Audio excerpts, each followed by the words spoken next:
আপনার মানে face value থেকে বেশি টাকা আদায় করা। আপনি খেয়াল করবেন যে সেটা আমার ক্যাশ ইনফ্লো হইলো না আউটফ্লো হইলো। যদি ইনফ্লো হয় অবশ্যই হিসাবে আসবে, তাহলে ক্যাশ মিলবে না, তাহলে ক্যাশটা মিলবে না। এখানে আমরা দেখেছি যে আমাদের শেয়ার ক্যাপিটাল কিছু এক্সচেঞ্জ ছিল, কাজে এক্সচেঞ্জটা সবসময় খেয়াল রাখবেন। এক্সচেঞ্জের মাধ্যমে কিন্তু অ্যাসেট বাড়ে এবং লায়াবিলিটিও বাড়ে, বাট কোনো ক্যাশের কোনো এফেক্ট নাই।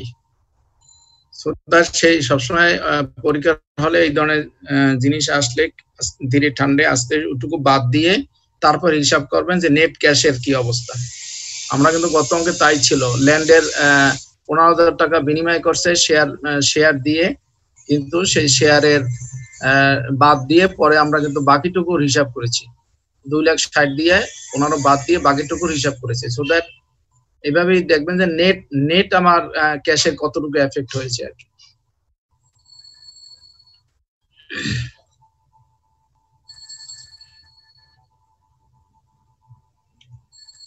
আমরা শুরু করি, ওনারা আসুক নাকি?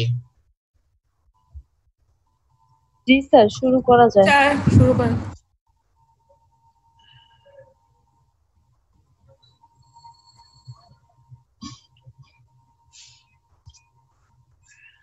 আমরা গত ক্লাসে আমরা ইনডাইরেক্ট পর্যন্ত শেষ করেছি। আজকে আমরা একটু ডাইরেক্ট করব, ডাইরেক্ট করলে আমাদের ক্যাশ ফ্লো শেষ হয়ে যাবে। এবং আমরা গত ক্লাসে আলোচনা করেছি যে what is the difference between direct and indirect method, এবং আমরা সেটা অঙ্ক করলে আরো ক্লিয়ার হয়ে যাবে। এবং সেখানে আমরা বলেছি যে ক্যাশ ফ্লো স্টেটমেন্টের 3টা সেকশন, একটা হলো ক্যাশ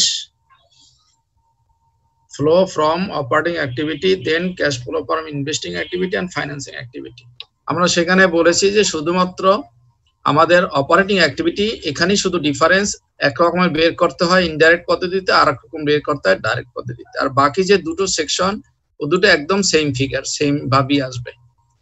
তাহলে আমরা আজকের ডাইরেক্ট পদ্ধতি আলোচনা করব। ডাইরেক্ট পদ্ধতিতে প্রথমে আমাদের হবে cash flow from operating activity, এটা বের করা।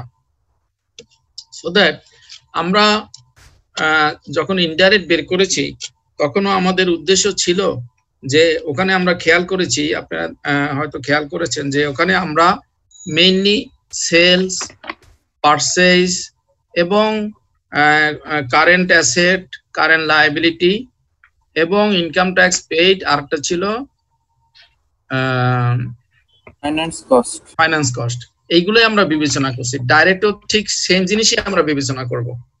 তো এখন ওখানে যেমন সেলস করে আমরা কস্ট অফ গুডস সোল্ড করে আমরা বের করেছি, নেট প্রফিটের মাধ্যমে আমরা নিয়ে আসছি, দ্যাট ইজ কল্ড ইনডাইরেক্ট। আর এখানে যেহেতু ডাইরেক্ট বলতেছি, তার মানে হলো যে এখানে টোটাল আমি কাস্টমারের কাছ থেকে, গতকালকে আমরা ফরম্যাটও দিয়েছি যে কাস্টমারের কাছ থেকে কত টাকা অ্যাকচুয়ালি নেট পেয়েছি সেই হিসাবটা বের করা। তাহলে প্রথম আইটেমটাই আমরা গত ফরম্যাটে দিয়েছি যে ক্যাশ রিসিভ ফ্রম কাস্টমার। হ্যাঁ, তো কাস্টমার বলতে মানে কি, আমি সেলস কত বিক্রি করে আমি ক্যাশ পেয়েছি, এবং এখানে যেটা সেলস আমরা সেটা গত ইসে আমরা ধরেছিলাম ইনকাম স্টেটমেন্টে ছিল, কাজে এখানে আমরা ডাইরেক্ট যোগ বিয়োগ করে বের করব। তো এখন ক্যাশ রিসিভ ফ্রম কাস্টমার, অর্থাৎ আমি বিক্রির মাধ্যমে কত টাকা ক্যাশ পেয়েছি। তো বিক্রির সাথে জড়িত থাকে নরমালি কারা, বলতে পারেন? বিক্রির সাথে জড়িত থাকে নরমালি কারা? অ্যাকাউন্ট রিসিভেবল জড়িত থাকে স্যার। অ্যাকাউন্টস রিসিভেবল থাকে আর অ্যাকাউন্টস পেয়েবল থাকে। পেয়েবল তো আপনি দেয়ার ক্ষেত্রে অ্যাকাউন্টস পেয়েবল আপনার সেলস এর সাথে জড়িত থাকে না, সেলস এর সাথে দুইটা জিনিসই থাকে। হ্যাঁ, একটা হলো সেলস, একটা হলো সেলস আর একটা হলো অ্যাকাউন্টস রিসিভেবল। এই দুইটা জিনিসই নরমালি থাকে, কাস্টমারের সাথে রিলেশন থাকে দুইটা আইটেম, একটা হলো সেলস, একটা হলো এই দুইটা আইটেম থাকে শুধু কাস্টমারের সাথে রিলেশন। তাহলে আমি যদি বের করতে চাই যে কাস্টমার কাছ থেকে কত টাকা ক্যাশ পেয়েছি, সেক্ষেত্রে প্রথমে আমাকে কনসিডার করতে হবে আমি কাস্টমারের কাছে কত টাকা বিক্রি করেছি, সেটা বাকিতে না নগদে, সেই জিনিসটাও বের হয়ে যাবে। তাহলে টোটাল সেলস করেছি আমি 9,50,000, তাহলে একটু ওয়ার্কিং এ যেতে হবে। ওয়ার্কিং ওখানে করে নেন। ক্যাশ রিসিভ ফ্রম কাস্টমার,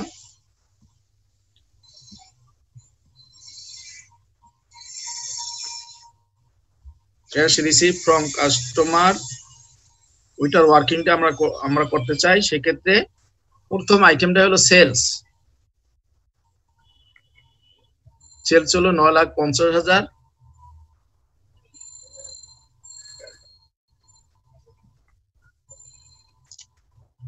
এবং আমরা যদি ব্যালেন্স শিটের দিক তাকাই, সেখানে দেখেন যে এই যে অ্যাকাউন্টস রিসিভেবল আছে 1,30,000, তার মানে মানুষের কাছে আমি টাকা পাই। তাহলে add opening balance of the accounts receivable, ওই সেলসের সাথে করবেন add opening balance of accounts receivable 1,30,000। তাহলে 9,50,000 আমি বিক্রি করেছি এবং মানুষের কাছে প্রথমেই পাইতাম 1,30,000। টোটাল আমি এই জিনিসটা মানুষের কাছে এখন পাই 10,80,000। যোগ করে নামান 10,80,000।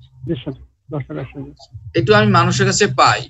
কিন্তু আবার যদি আমি ব্যালেন্স শিটের দিকে তাকাই, তখন দেখি যে মানুষের কাছে এখন মাত্র পাই 1,55,000। তার মানে হলো বাকি টাকাটা সে দিয়ে দিয়েছে। So that less the closing balance of accounts receivable 1,55,000।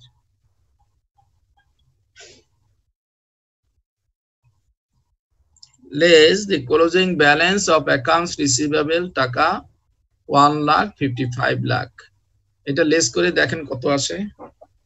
9,25,000। এই 9,25,000 টাকা কিন্তু আমি অ্যাকচুয়ালি ক্যাশ পেয়েছি আমার সাপ্লায়ার, আমার এই এর কাছ থেকে, দ্যাট মিন্স কাস্টমারের কাছ থেকে। দেখেন একবার চিন্তা করেন, আমি বিক্রি করেছি এই বছর 9,50,000 টাকা কাস্টমারের কাছে, এবং কাস্টমারের কাছে বছরের প্রথমেই পেতাম 1,30,000। তাহলে টোটাল আমি কাস্টমারের কাছে পাবো 10,80,000। 10,80,000। সেখান থেকে কাস্টমার এখন ব্যালেন্স আছে মাত্র 1,55,000। তার মানে বাকি টাকাটা সে দিয়ে দিয়েছে। সেটুকুই আমরা ধরবো যে ক্যাশ রিসিভ ফ্রম কাস্টমার। ওখানে ওয়ার্কিং ব্র্যাকেটে লেখেন ওয়ার্কিং 1 দিয়ে ফিগারটা নিয়ে যান 9,25,000। ক্যাশ স্যার এখানে ব্যাড ডেটস কি কোনোভাবে ইমপ্যাক্ট পড়ে এই ক্ষেত্রে? ব্যাড ডেটস বা right of bad dates? Bad date হলে তো আপনি পাবেন না। ব্যাড ডেট সবকিছুই এফেক্ট হবে, কোনোটাই আমরা বাদ দেব না, সব হিসাবে আসবে। আমরা করার পরে এরপরে আপনি কোশ্চেন করেন।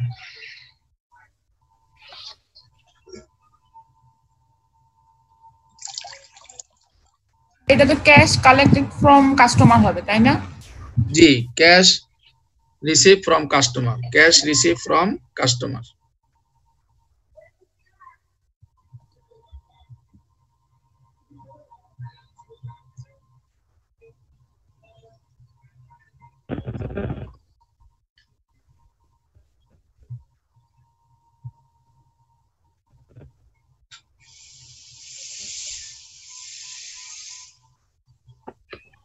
যিনি ব্যাড ডেপ্টের কথা বললেন, আপনি কি অ্যাকাউন্টস রিসিভেবল জার্নাল করেছেন কখনো আগে? স্যার আমি ব্যাড ডেট রাইট অফের কথা বলতেছিলাম। আমি আপনার ব্যাড ডেপ্টের কথার উত্তর আমি বলছি যে আপনি কি কখনো অ্যাকাউন্টস রিসিভেবল জার্নাল করেছেন কখনো? জি স্যার। বলেন তো ব্যাড ডেট কিভাবে জার্নাল হয়, ইনডাইরেক্ট পদ্ধতি বা ডাইরেক্ট পদ্ধতিতে? Sir bad debt debit, account receivable credit by allowance. কোন পদ্ধতি? স্যার এর ডাইরেক্ট পদ্ধতি। আর অ্যালাউন্স যদি হয় তাহলে ultimately bad debt debit, allowance for account receivable credit. হ্যাঁ, তাহলে ব্যাড ডেট যদি হয়েই যায় তাহলে অ্যাকাউন্টস রিসিভেবল তো আউট হয়ে যায়, তাই না? ব্যাড ডেট একটা এক্সপেন্স না, ব্যাড ডেট তো এটা আপনার ওই অ্যাডভার্টাইজমেন্ট এক্সপেন্সের মধ্যে পড়ে যায় না? তাহলে যেহেতু ব্যাড ডেট আপনি ওখানে ক্রেডিট করছেন, কাজে সেটা তো এই 1,55,000 থেকে আগেই বাদ গেছে। আমি যে 9,50,000 আর 1,30,000 10,80,000 করেছি, এরপরে তো ও নাই, ওই যে ব্যাড ডেটটুকু বাদ দেওয়ার পরে তো 1,55,000। স্যার বুঝতে পারছি। তাহলে কি অটোমেটিক বাদ পড়ে গেছে না? জি স্যার, থ্যাংক ইউ স্যার। ওকে, এরপরে তাহলে পরের আইটেমটা কি, আমরা কাস্টমারের কাছ থেকে ক্যাশটা পেয়ে গেলাম, এরপরে হলো cash paid to supplier, cash paid to supplier. Right, same প্রসেসে কি ওয়ার্কিং টু করব? হ্যাঁ ওয়ার্কিং টু। আর ওখানে ওই যে ক্যাশ রিসিভ ফ্রম কাস্টমার, ওখানে ব্র্যাকেটে লেখেন ফ্রম ওয়ার্কিং 1, তার মানে ফিগারটা কোথায় পেলেন আপনি? From working 1। আর ক্যাশ পেমেন্ট টু সাপ্লায়ার্স এখানে লেখেন ফ্রম ওয়ার্কিং 2, লিখে আমরা ওয়ার্কিং 2 তে চলে যাব।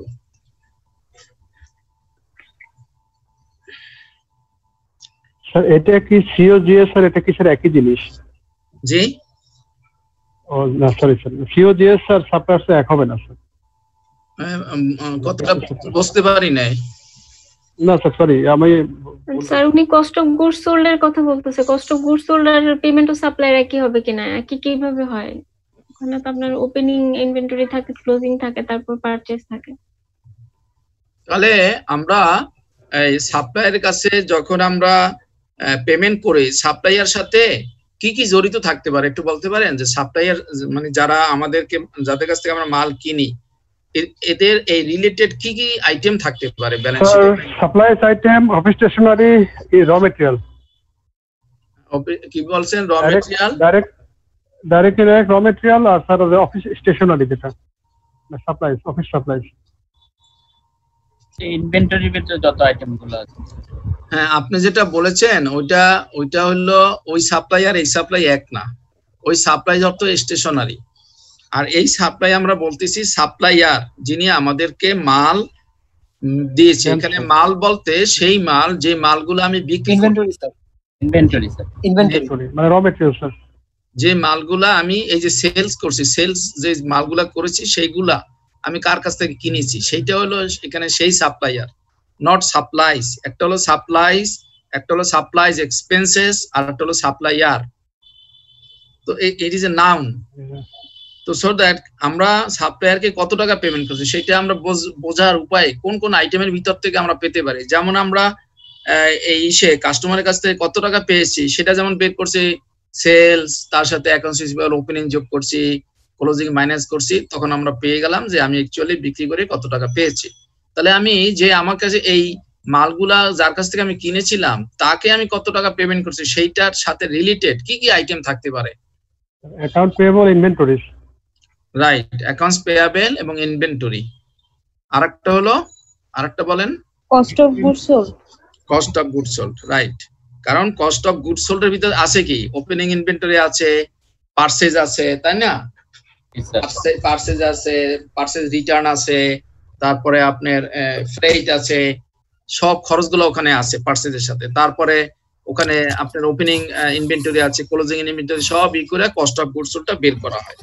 কাজেই cost of goods sold related with the suppliers, cost of goods sold related with the supplier. তাহলে কস্ট অফ গুডস সোল্ড আমার এখানে কত আছে?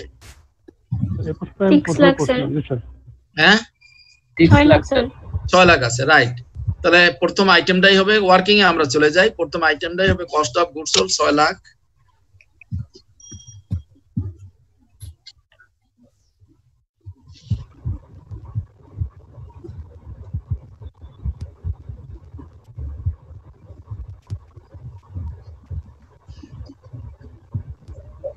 তাহলে কস্ট অফ গুডস সোল্ড এর সাথে আমরা এই আপনার merchandise inventory, cost of goods sold যখন আমরা বের করছি, একটু খেয়াল করেন, কস্ট অফ গুডস সোল্ড যখন আমরা বের করছি তখন মার্চেন্ডাইজ ইনভেন্টরি ওপেনিং যেটা ছিল সেটা কি আমরা যোগ করেছিলাম না মাইনাস করেছিলাম?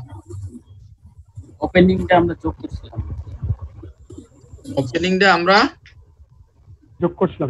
যোগ করেছি, আর ক্লোজিংটা মাইনাস করছি। এখন যেহেতু আমার মার্চেন্ডাইজ এই আপনার ওই যে দেওয়াই আছে, আপনার ওই যে দ্যাট মিনস এখানে আপনি দেখেন মার্চেন্ডাইজ ইনভেন্টরি যেহেতু দেওয়া আছে, ওপেনিং এবং ক্লোজিং দেয়া আছে না? তাহলে সেই ওপেনিং এবং ক্লোজিংটা কস্ট অফ গুডস সোল্ড এর সময় আমরা ওপেনিং যোগ করেছি, এখন আমরা বিয়োগ করব। কস্ট অফ গুডস সোল্ড থেকে যেটুকু ওই ওপেনিং যোগ করেছিলাম সেটুকু এখন মাইনাস করব। তাহলে let opening balance of merchandise inventory sir less করবো কেন স্যার? আপনি বের করার পরে তখন বুঝতে পারবেন, একটু একটু ধৈর্য ধরেন, তখন বুঝতে পারবেন এবং আমি তখন বুঝলে আপনি ভালো বুঝবেন। Let opening balance of merchandise inventory.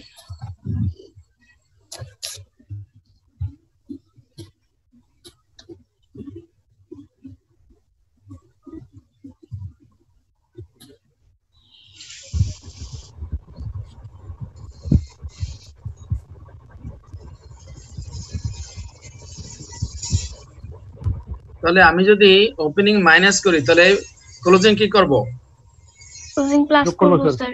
Closing plus করব, যেহেতু ক্লোজিং মাইনাস করে কস্ট অফ গুডস সোল্ডটা বের করা হয়েছিল সেজন্য এখন আমি প্লাস করব। তাহলে add closing balance of inventory 55 lakh, না সরি কত আছে? 55,000 স্যার, 75,000। 75,000, হ্যাঁ।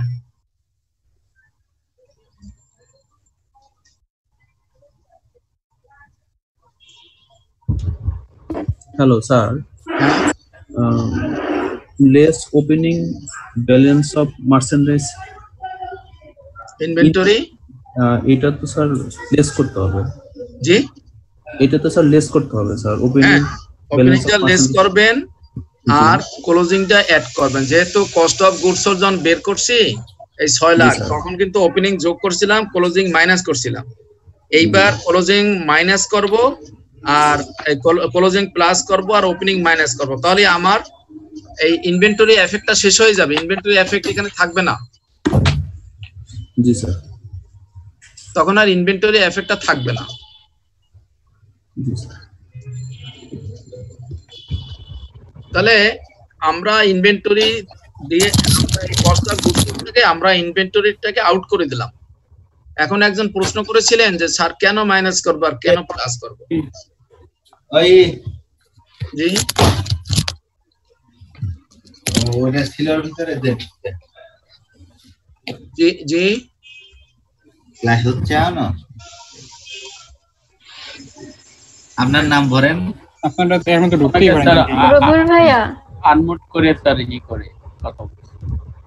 আমার এখান থেকে আমি বুঝতেছি না, এখানে আনমিউটের এটা কন্ট্রোলটা আমার এখানে দেয়নি, এজন্য আমি আনমিউট করতে পারতেছি না। দয়া করে যারা আজ কথা বলতেছেন তারা আনমিউট করে কথা বলে অন্যদের সুবিধা হয়। স্যার মিউট করে দিয়েছে স্যার। হ্যাঁ, আমাকে ওই যে হোস্ট মনে হয় ই করেনি, সেই জন্য আমি করতে পারতেছি না। যাই হোক, তাহলে একজনে আমাকে প্রশ্ন করছিল যে স্যার ইনভেন্টরিকে কেন আমি যোগ করবো আর কেন মাইনাস করব? যোগ এবং মাইনাস করব এই জন্য যে যেহেতু কস্ট অফ গুডস সোল্ড যখন আমি বের করছিলাম তখন আমি ওপেনিং কে যোগ করছিলাম এবং ক্লোজিং কে মাইনাস করেছিলাম। আমি ঠিক তার উল্টা জিনিসটা এখন করলাম। করার ফলে হলো কি, আমার কস্ট অফ গুডস সোল্ডটা নিউট্রাল হয়ে গেল, ওখানে ইনভেন্টরি কোনো এফেক্টটা নাই। ইনভেন্টরি মানে হলো যে আমি যেটা পারচেজ করেছি সেখান থেকে ইনভেন্টরিটা আছে, তার এফেক্টটা চলে আসছে অ্যাকচুয়ালি আপনার এই যে অ্যাকাউন্টস পেয়াবেলের ভিতরে। এই যে অ্যাকাউন্টস পেয়াবেল আছে 60,000 আর 66,000, এইটার ভিতরে ওইটার এফেক্ট আছে। যেহেতু এইটার উপরে ওইটার এফেক্ট আছে, কাজেই এইবার যদি আমি অ্যাড করি add opening balance of accounts পেয়াবেল,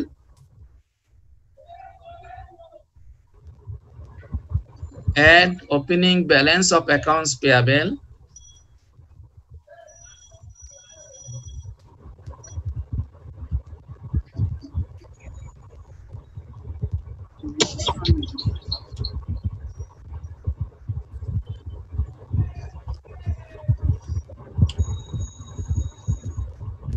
যেহেতু ওপেনিং অ্যাকাউন্টস পেয়াবেল অ্যাড করেছে কাজে ক্লোজিং অ্যাকাউন্টস পেয়াবেল মাইনাস হবে, less closing balance of accounts payable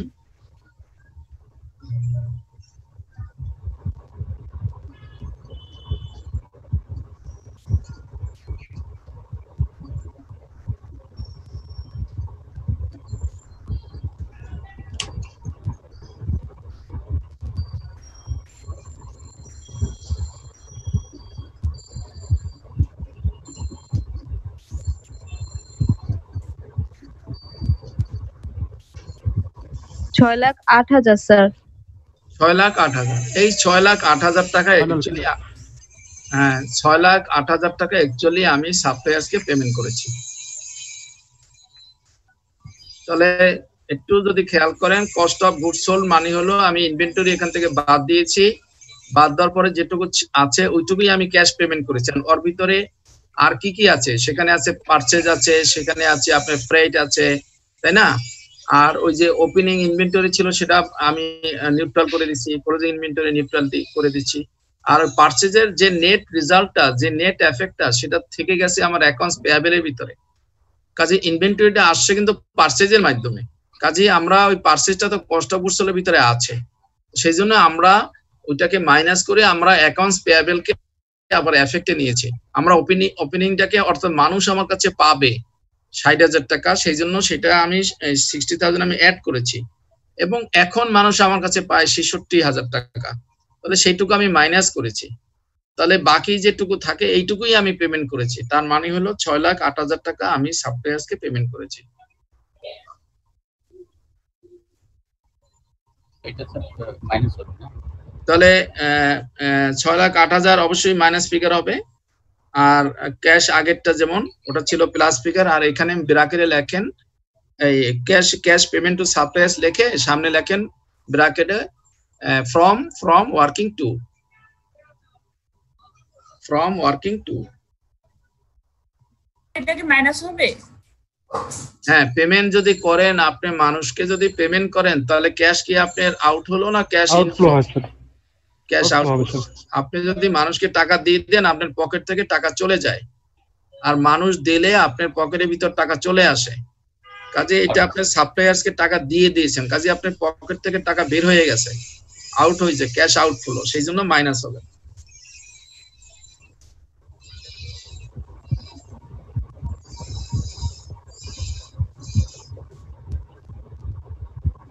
তারপরে আমরা ওখানে পরের কি আইটেম বলেছিলাম? Cash paid to operating expense or employees. Right, cash payment to for operating expenses. এখন অপারেটিং এক্সপেন্সে এখন এখানে কত পেমেন্ট করেছি দেখেন, এখানে বলা আছে যে এই যে দেখেন operating expenses includes depreciation bad date সহ আমরা 2.5 লাখ টাকা পরিশোধ করেছি। তাহলে এই 2.5 লাখ টাকা কি সম্পূর্ণটাই আমি ক্যাশ দিয়েছি? না স্যার। না, দেই না। এর ভিতরে আমি কোনটা কোনটা ক্যাশ দেই নাই? Depreciation, right, and bad debt. হ্যাঁ, এই দুইটা কিন্তু ক্যাশ আমি দেই নাই। তাহলে এই 2.5 লাখ টাকা থেকে এই দুইটা বাদ দিলে তো আমার কতটুকু খরচ করেছে সেই ক্যাশের ফিগারটা পাবো। জি স্যার। হ্যাঁ, তাহলে অপারেটিং এক্সপেন্সেস এটা ওয়ার্কিং 3,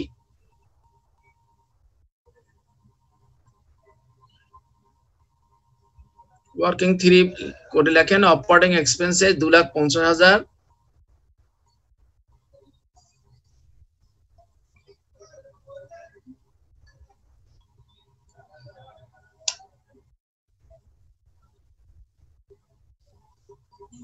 ডেপ্রিসিয়েশন লেস করব স্যার। লেস ডেপ্রিসিয়েশন, এটা ব্র্যাকেটে লিখবেন ফ্রম রিকোয়ারমেন্ট 1। আপনারা যে রিকোয়ারমেন্ট 1 এর সময় ডেপ্রিসিয়েশন হিসাব করে বের করছিলেন মনে আছে? জি স্যার। হ্যাঁ, তাহলে লিখবেন ব্র্যাকেটে লিখবেন ফ্রম রিকোয়ারমেন্ট 1, এক থেকে নিয়ে আসছেন, তাহলে একে ডেপ্রিসিয়েশন হিসাব করে আমরা কত পেয়েছিলাম? 22,000 স্যার। 22,000। তাহলে ওইটা বাদ দেন, লেস ডেপ্রিসিয়েশন 22,000, ব্র্যাকেটে লিখবেন ফ্রম রিকোয়ারমেন্ট 1।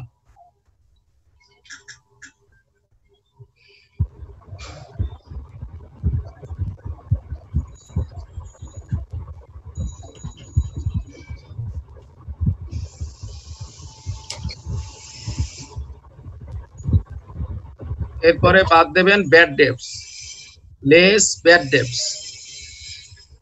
ব্যাড ডেটস কি আমরা বের করছিলাম না কিভাবে কি করছিলাম? ব্যাড ডেটে মনে আছে? জি স্যার, 10,000 থেকে 8,000 বাদ দেওয়ার পর 2,000 ছিল, এটা বাদ। হ্যাঁ, তাহলে ওইভাবে লেখেন 10,000 মাইনাস 8,000। এটা রিকোয়ারমেন্ট 1 থেকে আনার দরকার নেই, এখানে ব্র্যাকেটের ভিতরে দিয়ে দেন 10,000 মাইনাস 8,000 সমান 2,000। 2,28,000 টাকা। 26,000। 2,26,000 স্যার। কত হয়েছে? 2,26,000। 2,26,000। তাহলে 2,26,000 টাকা অ্যাকচুয়ালি আমি এই অপারেটিং এক্সপেন্স হিসেবে খরচ করেছি। 2,50,000 করিনি, করেছি 2,26,000। ক্লিয়ার সবাই? ওকে, তাহলে এরপরে আর কি আইটেম থাকতে পারে? Income tax. Income tax. তাহলে ইনকাম ট্যাক্স আমরা কি? হ্যাঁ, তাহলে ইনকাম ট্যাক্স দেখেন, ইনকাম ট্যাক্স আমরা কত অঙ্কে তো বের করেছি মনে হয়। জি স্যার, 43,000। রাইট, যেহেতু গত অঙ্কে বের করেছি কাজে এই অঙ্কে আর বের করার দরকার নাই, ওখানে লেখলেই হবে যে ফ্রম রিকোয়ারমেন্ট 1।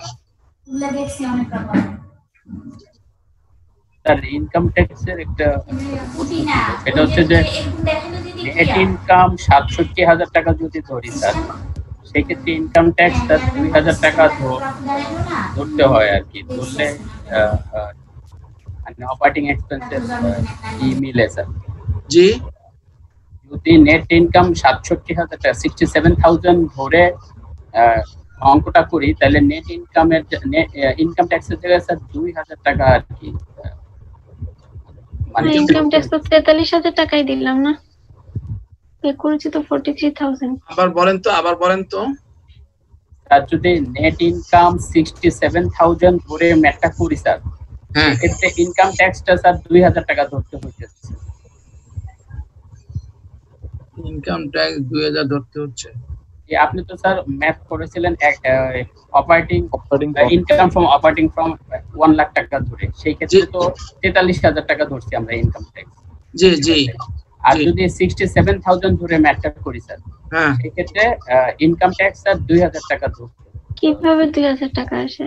কেন, আপনি যদি নেট ইনকাম যদি 67 হয়, তার সাথে ডাইরেক্ট ইনকাম ট্যাক্স যোগ করবেন আপনি 45,000, তাহলে তো আপনি 1,12,000। ওখান থেকে আবার এই দুইটা করলে তো তখন 1 লাখে চলে আসে অটোমেটিক। এখান থেকে সব অ্যাডজাস্ট করতে করতে 1 লাখে চলে আসবেন।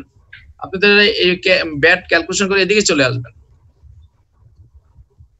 আপনি নেট ইনকামকে ধরলে আপনি নেট ইনকাম, আপনি তো এখানে বলেছে নেট ইনকাম তো অ্যাকচুয়ালি মাইনাস করছে, ক্যাশ তো আউট করে না, এখানে প্রভিশন করছে 45,000।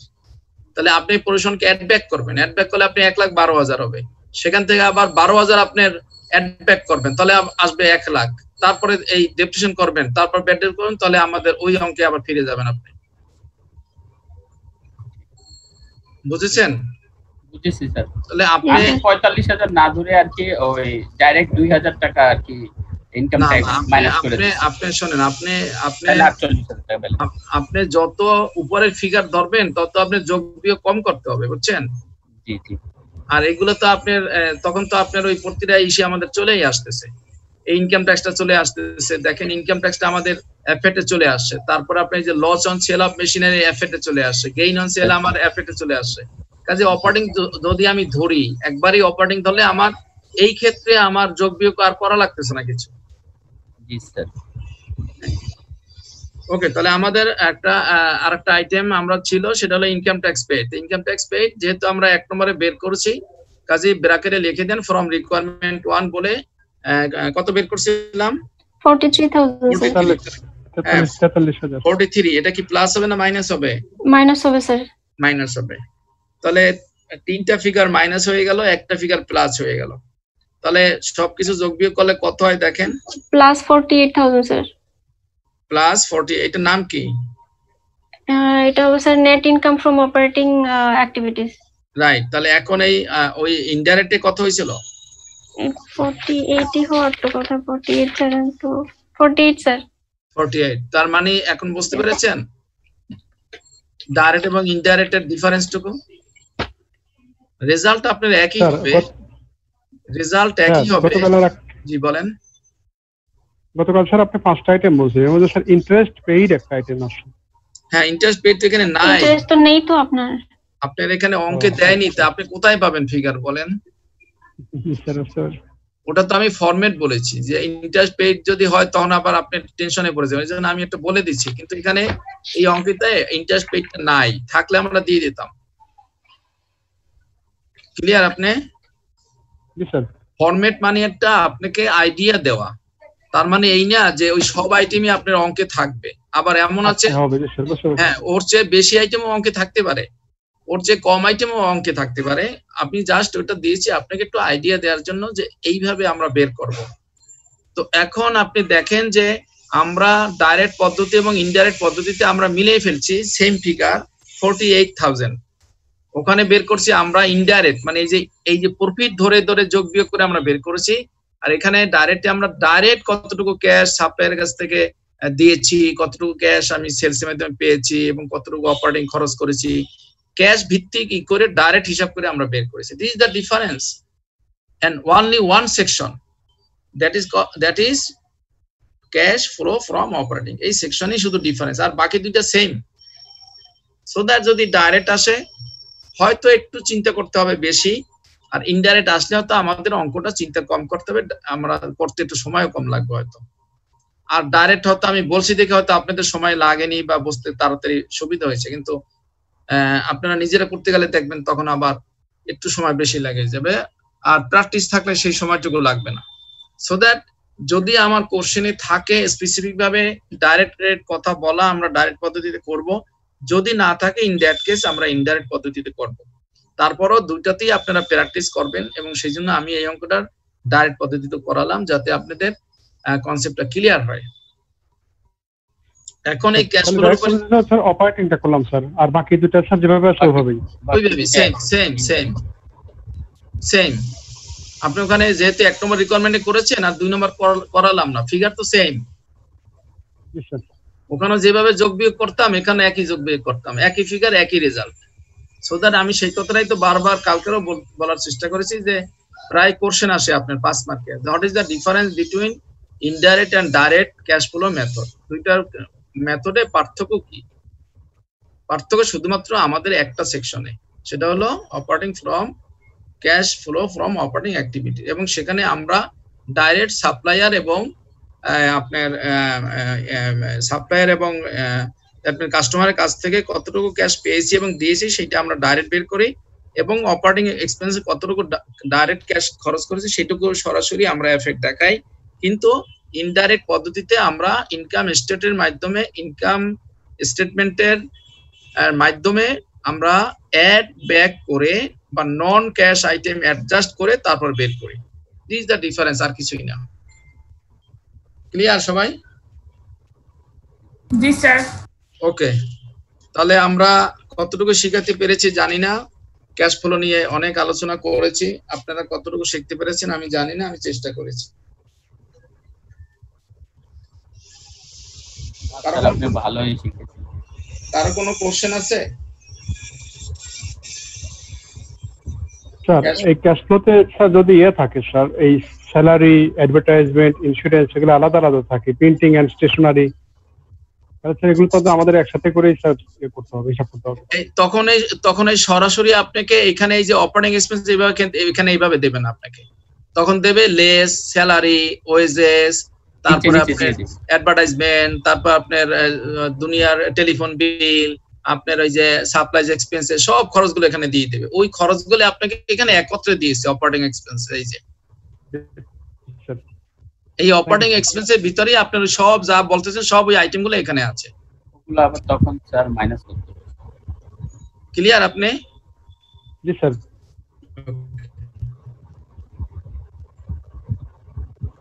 আর কোনো কোশ্চেন আছে? তাহলে আমার রিকোয়েস্ট থাকলো যে ক্যাশ ফ্লো আসলে যেন ভয়ের কিছু নাই, একদম ইজি। তবে যত আপনি করবেন আপনার কলম অত বেশি চলবে, আপনার কনসেপ্ট অত বেশি কাজ করবে। কাজী পরীক্ষাতে আসলে ভয়ের কিছু নাই, কোনো কঠিন অঙ্ক আসে না পরীক্ষাতে ক্যাশ ফ্লো। যে আপনাদের এই স্টেজে যেই অঙ্কই আসুক, আমি অনেক অনেক কঠিন ভাবে আপনাদের শিখিয়েছি, কাজে এত কঠিন ভাবে আসবেও না, আসবে আরো ইজি। সো দ্যাট সেক্ষেত্রে যদি না পারেন তাহলে আমি কষ্ট পাবো।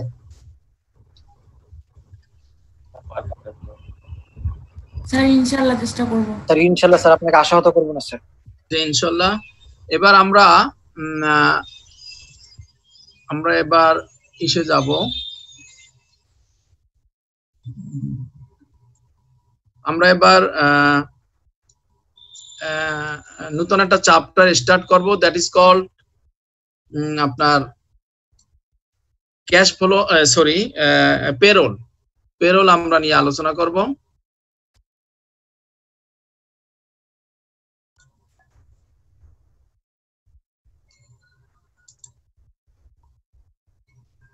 ফুল স্ক্রিন কিভাবে আনে?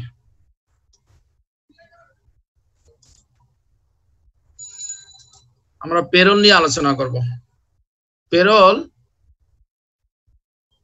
এটা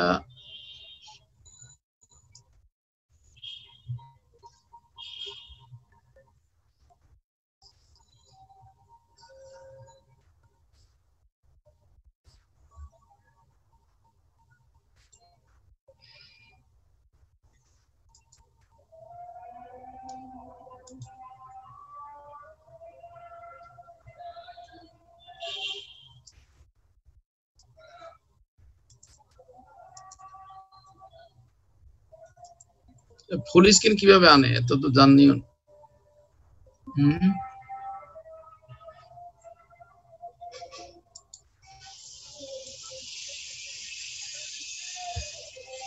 ওকে, আমার কথা শোনা যায়? জি স্যার। জি স্যার, শুনতে পাচ্ছি। ওকে, তাহলে আমরা এখান থেকে 1 মিনিট। ওকে, আমরা এবার পেরোল নিয়ে আলোচনা করব। পেরোল তো সবাই বোঝেন যে বেতন ভাতা। বেতন ভাতা যারা আমরা চাকরি করি আমাদের জন্য খুব ইজি, আর যারা আমরা জব করি না হয়তো তাদের জন্য একটু সামান্য হয়তো শিখতে হবে। পেরোলে প্রথমে আমরা যে জিনিসটা করব সেটা হলো আমরা যেই টোটাল কত টাকা আমার বেতন আসবে সেটা আমরা হিসাব করি। First we calculate the total payroll, সেটাকে আমরা বলি গ্রস পে। যখন আমরা সবকিছু হিসাব করে টোটাল ফিগারটা বের বলি গ্রস পে বা গ্রস আর্নিং। এই গ্রস আর্নিং থেকে যখন কিছু জিনিস আমাকে মাইনাস করে আমাকে বেতনটা দেয়, সেই যেই জিনিসগুলো মাইনাস করে সেগুলো আমরা কিছু পরে আলোচনা করতেছি। কিন্তু যদি কিছু মাইনাস করে এমপ্লয়, দুইজন এখানে, একজন হলো এমপ্লয়, একজন হলো এমপ্লয়ার। যিনি চাকরি করেন সে হলো এমপ্লয়ি, আর যার অফিসে আমরা চাকরি করি তাকে বলে এমপ্লয়ার।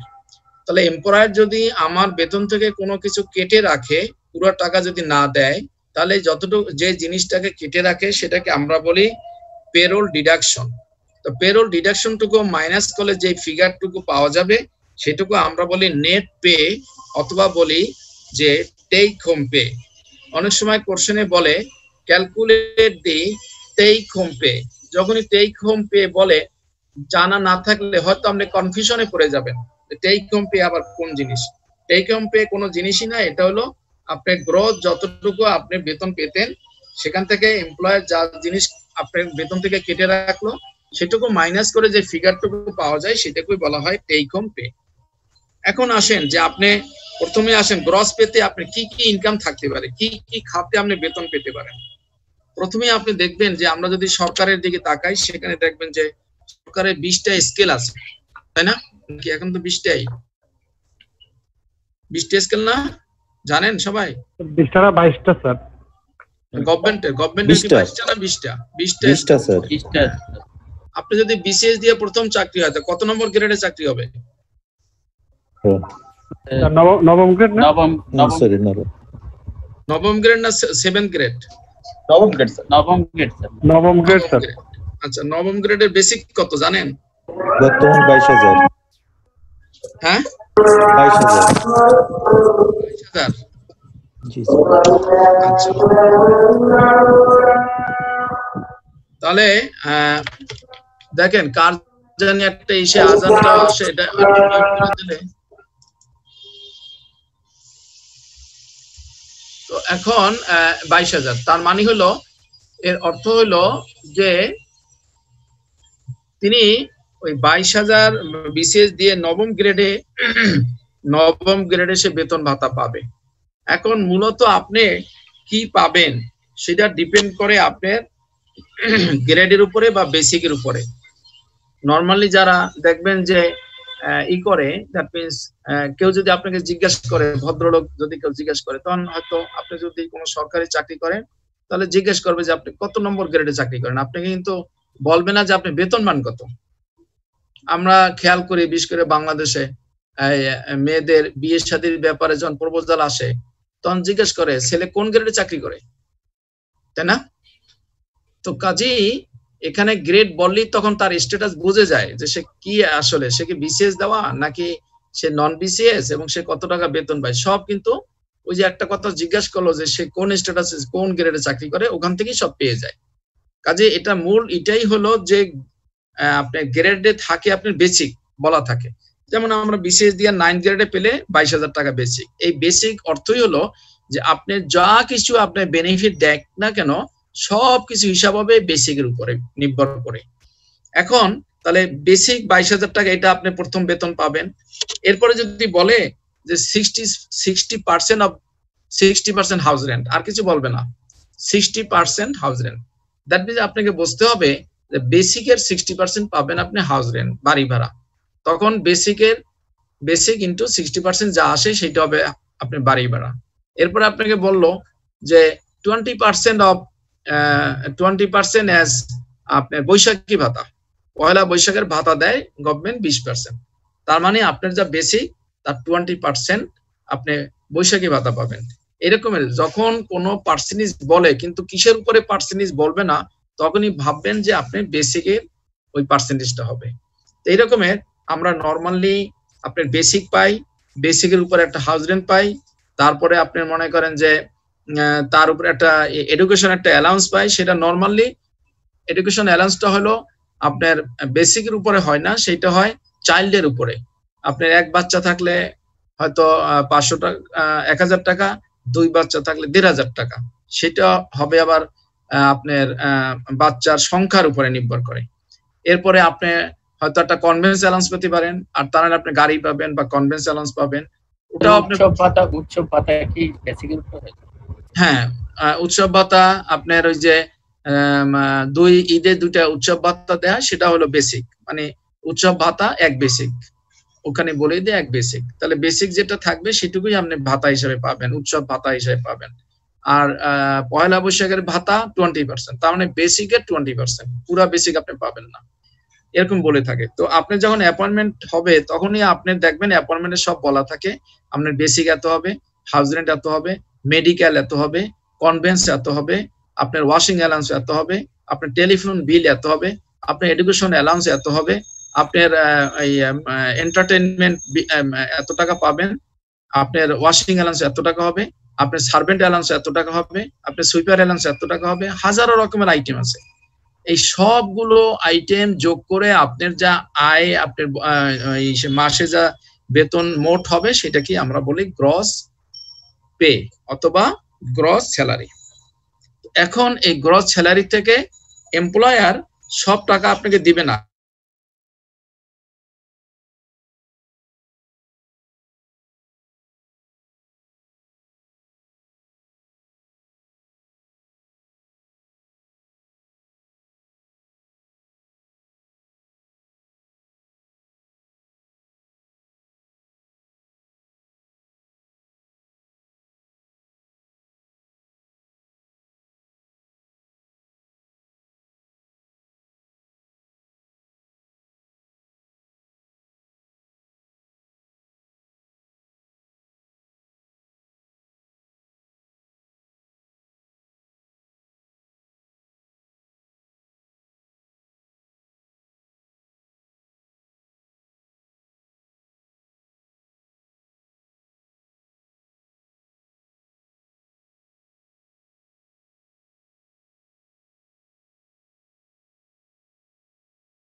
কেউ কি কথা শুনতেছেন? না ভাই, আর তো নাই, স্যার এমনিতেও নাই, সম্ভবত ডিসকানেক্ট হয়ে গিয়েছেন। আমার নেটও চলে গেছিল, স্যারও চলে গেছে। ভালো হয়েছে। কেউ কি বলতে পারবেন গভর্নমেন্ট জবে এফিসিয়েন্সি বার কি জিনিস? যে গভর্নমেন্ট জবে আছে সে বলতে পারবে, আপনি সবাইকে জিজ্ঞেস করলে হবে না? এটা তো বললাম সবার উদ্দেশ্যে, কেউ জানেন নাকি?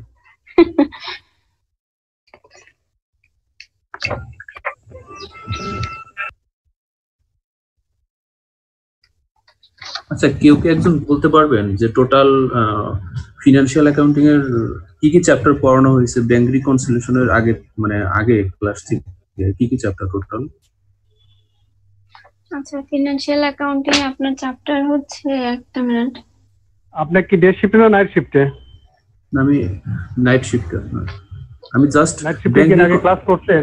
আচ্ছা স্যার, এখন পর্যন্ত আপনি জার্নাল পড়াইছে, জার্নাল, তারপর আমি ব্যাংক রিকনসিলিয়েশন থেকে শুরু করেছিলাম। ব্যাংক আচ্ছা রিকনসিলিয়েশন আমি বলতেছি, তার আগে স্যার জার্নাল পড়াইছে, অ্যাডজাস্টমেন্ট এন্ট্রি পড়াইছে, তারপর হচ্ছে ফিনান্সিয়াল স্টেটমেন্ট, তারপর হচ্ছে আপনার ইনভেন্টরিজ। Financial statement পড়াইছে? আগেই পড়াই ফেলছে ওগুলা স্যারের। আচ্ছা, তারপর হচ্ছে আপনার রেশিও অ্যানালাইসিস। আমি আসলে নেটটা হঠাৎ চলে গেছিল। হ্যাঁ আমরা বুঝতে পারছি স্যার, আমরা বলতেছিলাম অনেকেরই স্যার সমস্যা হচ্ছে, হঠাৎ করে স্যার বললাম না, বুঝতে পেরেছি স্যার, হঠাৎ করে চলে যায়। তো এখন সিপিএফ মানে হলো আপনার দ্যাট মিন্স হলো কন্ট্রিবিউটরি প্রভিডেন্ট ফান্ড। পিএফএ হয় প্রভিডেন্ট ফান্ড। যখনই জি বলেন। ডব্লিউপিপিএফ স্যার? না, ডব্লিউপিপিএফ না, পিএফ হলো প্রভিডেন্ট ফান্ড। যখনই সিপিএফ বলবে তখন বুঝতে হবে contributory provident fund. Contributory provident fund হলো যে বেসিকের 10% যদি আপনার কাছ থেকে কেটে রাখে, তাহলে মালিকও 10% আপনাকে দিবে। দ্যাট মিনস আমি বলছিলাম যে আপনি যদি বেসিক আর 10,000, তাহলে মালিক আপনার কাছ থেকে যদি 10% কেটে রাখে তাহলে হয় 1,000 টাকা। তাহলে আপনার হিসাবে 1,000 টাকা জমা থাকবে এবং মালিকও 1,000 টাকা আপনার অ্যাকাউন্টে জমা করবে। এটাকে আমরা বলি যে আপনার সিপিএফ, কন্ট্রিবিউটরি প্রভিডেন্ট ফান্ড। আর যদি আপনি অরিজিনালি গভর্নমেন্ট জব করেন সেক্ষেত্রে হবে জিপিএফ, গভর্নমেন্ট প্রভিডেন্ট ফান্ড। যদি অঙ্কে জিপিএফ থাকে তাহলে ভাববেন যে শুধুমাত্র আপনি কন্ট্রিবিউট করেন, গভর্নমেন্ট করে না। যখন জিপিএফ হবে তখন শুধুমাত্র এমপ্লয়ি কন্ট্রিবিউট করে, গভর্নমেন্ট করে না। আর যদি সিপিএফ হয় তাহলে উভয়ই করে, এমপ্লয়ার এবং এমপ্লয়ি দুজনেই করে। সেক্ষেত্রে কিন্তু সিপিএফ এর টাকা হয়ে যাবে ডাবল। আপনি যদি 1,000 টাকা করেন সেক্ষেত্রে আপনার এমপ্লয়ি আপনাকে 1,000 টাকা আপনার ফান্ডে আপনার নামে জমা করবে। সেটাকে আমরা বলবো সিপিএফ। সো দ্যাট সিপিএফ এবং জিপিএফ এর মধ্যে পার্থক্য এতটুকুই। এই একটা জিনিস আপনার কাছ থেকে কেটে রাখবে। তারপর হলো আপনি যদি করেন, দ্যাট মিনস আপনি যদি কোনো অ্যাবসেন্ট থাকেন, মানে অনুমোদিত ভাবে যদি কোনো অ্যাবসেন্ট থাকেন সেক্ষেত্রে আপনার বেতন কেটে রাখতে পারে। অথবা যদি আপনি কোম্পানির যদি কোনো গাড়ি ইউজ করেন সেক্ষেত্রে হয়তো আপনাকে সেখান থেকে কিছু কেটে রাখতে পারে। অথবা যদি আপনি কোম্পানির কাছ থেকে কোনো লোন নেন সেই লোনের টাকা আপনার বেতন থেকে কেটে রাখতে পারে। এরকম যদি কোনো আইটেম থাকে সেই আইটেমগুলো কেটে রাখার পরে যেটুকু থাকবে that is called take home pay.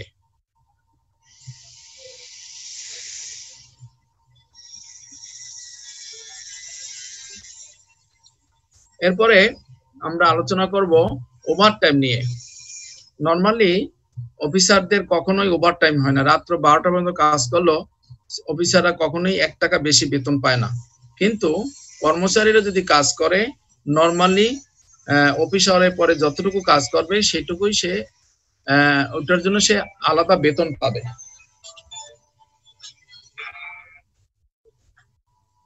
সেটাকে আমরা বলবো ওভারটাইম। ওভারটাইম মানে হলো অফিস আওয়ারের পরে যখন কেউ ডিউটি করে সেটাকে আমরা ওভারটাইম বলি। তো এই ওভারটাইম আবার 2 রকমের হতে পারে, একটা হলো সিঙ্গেল, একটা হলো ডাবল। কোশ্চেনে বলা থাকতে পারে যে the employee receive the overtime at the rate of double। তখন আপনাকে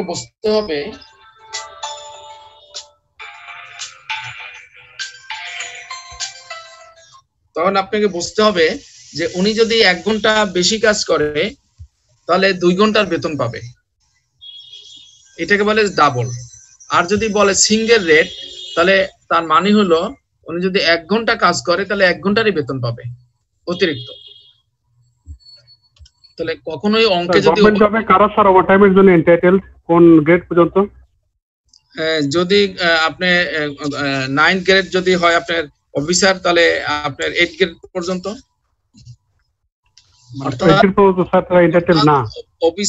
অফিসারের গ্রেড যেই গ্রেড থেকে আরম্ভ, তার নিচের গ্রেড হলো কর্মচারী।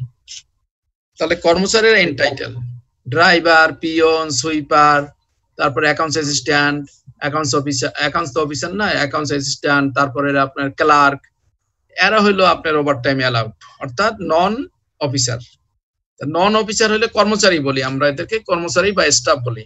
স্টাফ অ্যাকচুয়ালি সবাইকে স্টাফ বলা হয়, কিন্তু আমাদের বাংলাদেশে আমরা কর্মকর্তা এবং কর্মচারী বলি। তাহলে অফিসার এন্ড স্টাফ বলতে তখন আমরা ওই কর্মচারীদেরকে বুঝাই, তারা এটা ইনটাইটেল। তো তারা যদি আপনার অঙ্কে যদি বলে যে ডাবল রেটে পাবে, সেই ক্ষেত্রে ভাববেন যে সে যদি 5 ঘন্টা ডিউটি করে, সেই ক্ষেত্রে তাকে 10 ঘন্টার বেতন দিতে হবে, এটাকে বলে ডাবল রেট।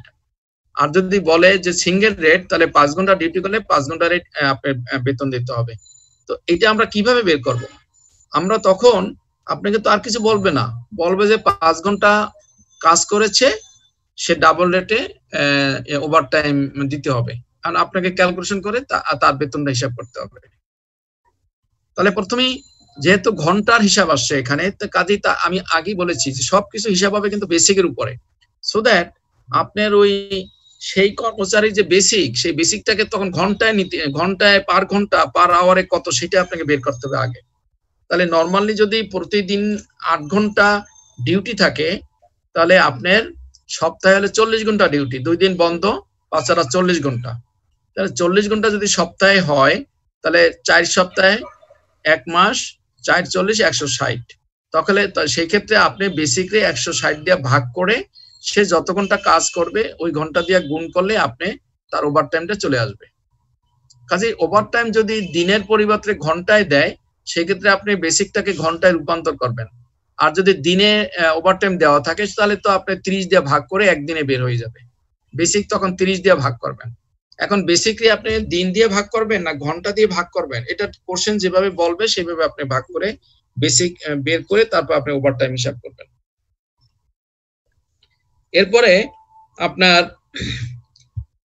আরো কিছু কিছু জিনিস আমাদের জানা উচিত বা আমাদের নলেজে থাকা উচিত, সেটা হলো লিভ মানে হলো ছুটি। অনেক রকমের ছুটি কিন্তু আমাদের আমরা মেনটেন করি। 1 নম্বর হলো ইএল বলি। ইএল মানে হলো জি ইমার্জেন্সি লিভ। ইমার্জেন্সি লিভ না, ইমার্জেন্সি লিভ বলে তো কোনো লিভ নাই ভাইয়া। নাই না, সিএল আছে, ইএল আছে, মানে earn leave, casual leave, sick leave আর কি লিভ থাকে। আচ্ছা স্যার বলেন স্যার। হ্যাঁ, আপনি কি জব করেন নাকি? স্যার আমি এইচআর এ পড়েছি। কোথায়? স্যার বিআইএম থেকে আমি পিজিটি এইচআরএম করেছি স্যার। ও আচ্ছা, তাহলে ইএল মানে হলো earn leave. Earn leave normally গভর্নমেন্টের নিয়ম হলো যে আপনি যদি 11 দিন চাকরি করেন, তাহলে 1 দিন আপনার নামে জমা হবে, এটাকে বলা হয় আর্ন লিভ। তাহলে বছরে যতদিন আপনি চাকরি করবেন, বছর 365 দিন ধরা হয়, সেটাকে আপনি 11 দিয়ে ভাগ করলে যত দিন হয় অতদিন আপনার অ্যাকাউন্টে ওই লিভটা জমা হবে। এখন এই লিভটা অনেক জায়গায় বা অনেক কোম্পানিতে বিক্রিও করা যায়, আর অনেক কোম্পানিতে আপনার জমাও রাখা যায়। এখন মনে করেন যে আপনার এরকম চাকরি করতে করতে ওই অ্যাকাউন্টে আপনার 100 দিন জমা হয়ে গেল, এক্ষেত্রে আপনি 60 দিন বিক্রি করবেন ধরেন, তাহলে 60 ডে কিভাবে বিক্রি করবেন? মানে হলো 60 ডে মানে হলো 2 বেসিক পেয়ে যাবেন। সেক্ষেত্রে আপনি ওই আপনার হিসাব থেকে 60 দিন 60 ডে মাইনাস হয়ে গিয়ে 40 ডে থাকবে, আর আপনাকে 2 মাসের বেসিক আপনাকে ক্যাশ দিয়ে দেবে কোম্পানি। এটাকে বলে leave encashment. Leave encashment, earn leave encashment. আর যদি আপনি মানে ভোগ করেন, তাহলে ভোগ করতে পারেন। আপনি ধরেন ইমার্জেন্সি কিছু কাজ হয়েছে বা আপনার প্রয়োজন, আপনি 15 দিন ছুটি নিলেন, তো সেটাকে বলা হবে আর্ন লিভ। আপনি কোনো বিক্রি করলেন না, আপনি ভোগ করলেন, এটাকে বলে আর্ন লিভ এনজয়। আবার অনেক গভর্নমেন্টে অনেক লিভ আছে, যেমন 4 বছরে 15 দিনের একটা লিভ পাওয়া যায়। সেটা হলো আপনাকে দেশের বাইরে যেতে হবে এবং 15 দিন এনজয় করে আসতে হবে, এবং আপনাকে 15 দিনের বেতনে দিয়ে দেবে গভর্নমেন্ট। হ্যাঁ, এটাকে রিক্রিয়েশন লিভ বলে, যে প্রতি 4 বছরে আপনাকে 15 দিন ছুটি দেবে দেশের বাইরে ঘোরার জন্য, ঘুরে আসবেন এবং আপনাকে বেতনও দিবে 15 দিনের। 4 বছর না 3 বছরে বোধহয়। হ্যাঁ 3 বছরে 15 দিন। এখন কি 3 বছরে করেছে নাকি স্যার? পর স্যার 3 বছরে না 4 বছর? আগে তো 4 বছর ছিল মনে পড়ে। Rest and recreation leave sir 3 বছর পর পর 15 দিন ছুটি আর একটা বেসিক দিয়ে দেয়। এটা কি, এটা কোন সেক্টরে? বাংলাদেশ গভর্নমেন্টের সব সেক্টরেই স্যার। ওকে। আরেকটা হলো হাফ পে। হাফ পে হলো যে আপনি প্রতি 12 দিনে একদিন আপনার অ্যাকাউন্টে জমা হবে। এটা হলো শুধুমাত্র আপনি মেডিকেল পারপাসে ইউজ হয়। আপনি যদি অসুস্থ হয়ে যান, হসপিটালাইজড হয়ে যান, তখন ওই মেডিকেলের কাগজপত্র দিলে আপনি ছুটি এনজয় করতে পারবেন এবং মেডিকেলের সার্টিফিকেট গুলো তখন জমা দিতে অফিসে। এটা প্রতি 12 দিনে একদিন জমবে। এই ছুটিটা আপনি যতদিন জবে থাকবেন নরমালি অতদিন বিক্রি করতে পারবেন না।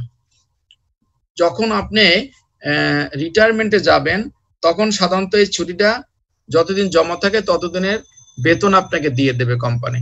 নরমালি সেক্ষেত্রে 6 মাসের বেতন আপনি পাবেন। 180 দিন নরমালি জমা থাকে, এর বেশিটা হলে সেটাকে আপনার আমরা বলি আর কি নষ্ট হয়ে যাওয়া, পচে যাওয়া, ওটা কোনো কাজে লাগে না। আপনি এনজয় যদি হয়, আপনি যদি মেডিকেল লিভ এনজয় করতে পারেন করলেন, না হলে রিটায়ারমেন্টের সময় আপনি 6 মাসের বেতন পাবেন।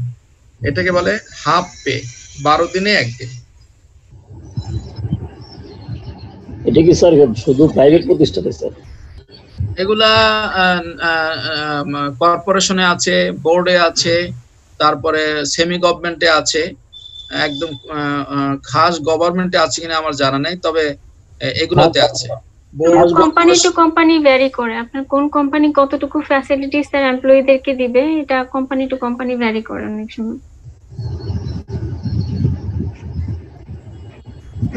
এরপরে হলো মেয়েদের জন্য আরেকটা ছুটি গভর্নমেন্ট অ্যালাউ করে, সেটা হলো ম্যাটারনিটি লিভ। সেটা হলো আপনার হাইয়েস্ট 6 মাস অ্যালাউ করে, যে 6 মাস সে ম্যাটারনিটি লিভে থাকতে পারবে এবং তখন সে ফুল বেতন পাবে, কোনো বেতন কাটা যাবে না। সেটাকে বলা হয় ম্যাটারনিটি লিভ। এখন শুনতেছি আবার প্যাটারনিটি লিভও নাকি চালু করতেছে গভর্নমেন্ট। স্যার ইন্ডিয়াতে অলরেডি আছে স্যার প্যাটারনিটি লিভ। আমাদের গভর্নমেন্টও মনে হয় চিন্তা করতেছে, কারণ বাংলাদেশেই আছে, ইভেন 6 মাস হবে না, ফায়ারে আছে। না না, নিতেন কমপক্ষে 4 মাস, গভর্নমেন্টের 6 মাস, কিন্তু আপনার লেবার ল অনুযায়ী কমপক্ষে 4 মাস, মানে 8 সপ্তাহ, 16 সপ্তাহ, আগের 8 সপ্তাহ, পরের 8 সপ্তাহ। এরপরে কিছু কিছু ওয়ার্ড আমাদের জানতে হবে, অনেক সময় কাজে লাগে। সেটা হলো ফ্রিঞ্জ বেনিফিট। ফ্রিঞ্জ বেনিফিট বলতে আমরা বুঝি সেই বেনিফিট গুলো যেগুলো আমরা আমাদের অটোমেটিক্যালি বেনিফিট গুলো পাই কোম্পানির কাছ থেকে। যেমন মনে করেন হেলথ ইন্স্যুরেন্স, অনেক কোম্পানি আছে যে আপনি গ্রুপ ইন্স্যুরেন্স করে, সমস্ত কোম্পানির সমস্ত কর্মকর্তা কর্মচারীদের নিয়ে একটা গ্রুপ ইন্স্যুরেন্স করে।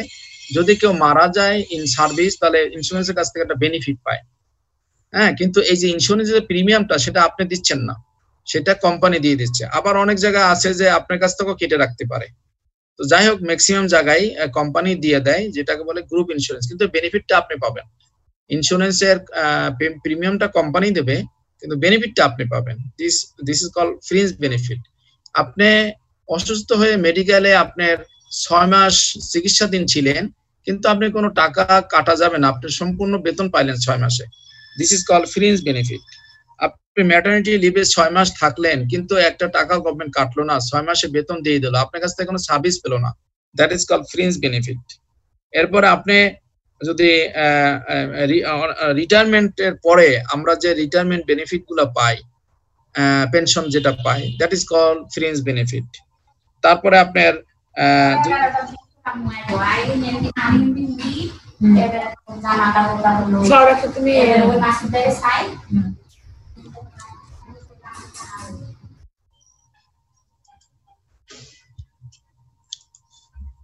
তারপরে হলো যদি ডিসএবিলিটি হয়, যদি কখনো কেউ আপনার অঙ্গহানি হয়ে যান, সেক্ষেত্রে যদি আপনি আগের মতন সেরকম ফুল সার্ভিস দিতে না পারেন, তাহলে অনেক সময় অ্যাটেন্ডেন্স, শুধু অ্যাটেন্ডেন্স দিলেই হয়ে যায়, কোনো কাজ করতে হয় না। এরকম যদি অবস্থা হয়, সেক্ষেত্রে আপনাকে বেতন দিবে কোম্পানি, সেটা অলরেডি ফ্রিঞ্জ বেনিফিটের ভিতরে পড়ে। অর্থাৎ আমরা ফ্রিঞ্জ বেনিফিট সেটুকুই বলবো যেটুকুর মাধ্যমে আপনার কাছ থেকে কোম্পানি হয়তো সরাসরি কোনো বেনিফিট পাবে না, কিন্তু আপনি পাবেন, সেটাকেই বলা হয় ফ্রিঞ্জ বেনিফিট।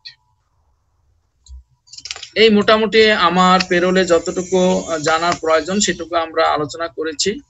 এরপরে আমরা একটা অঙ্ক আজকের করতে পারি। স্যার একটা প্রশ্ন স্যার। জি বলেন। গভর্নমেন্ট জবে এফিসিয়েন্সি বার কাকে বলে?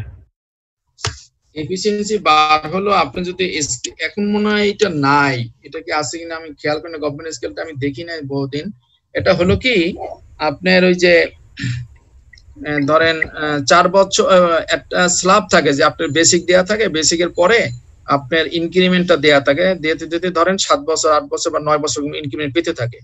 10 বছরের পরে গেলে দেখা যায় আপনি ইনক্রিমেন্টটা তখন হয়ে যায়, মানে আপনার জাম করে আর কি, জাম করে দেখবেন যে আপনি ইনক্রিমেন্ট যতটুকু হওয়ার কথা তার হয় না, তার থেকে আরো বেশি হয়, ওইটাকে বলে।